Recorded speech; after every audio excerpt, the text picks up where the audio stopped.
Praise the lord. దేవుని నామమున మీ అందరికీ వందనాలు తెలియజేసుకుంటున్నాను.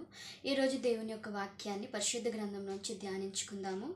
మార్కు రాసిన సువార్త 11వ అధ్యాయము 25-26 వచనాలు ధ్యానించుకుందాము. మీకు ఒకని మీద విరోధం ఏమైనను కలిగి ఉన్నడలా మీరు నిలువబడి ప్రార్థన చేయనప్పుడెల్లను వాణ్ణి క్షమించుడి. అప్పుడు పరలోకమందున్న మీ తండ్రియు మీ పాపములు క్షమించును. ఆమె మన పాపములు క్షమించబడాలి అంటే మన విరోధులని కూడా మనము క్షమించేవారిగా ఉండాలి. మన విరోధుల పట్ల మనము కక్ష పెంచుకునేవారిగా ఉండకూడదు. వారి మీద మనము తిరుగుబాటు చేసేవారిగా ఉండకూడదు. ఎందుకంటే దేవుని మనసు కలిగి ఉన్నాం కాబట్టి, దేవుని యొక్క వాక్యాన్ని మనము కలిగి ఉన్నాం కాబట్టి, దేవుడు చెప్తున్న లేఖనము మన పాపములు క్షమించబడాలి అంటే మన విరోధులను కూడా క్షమించేటట్టు మనము ఉండాలి.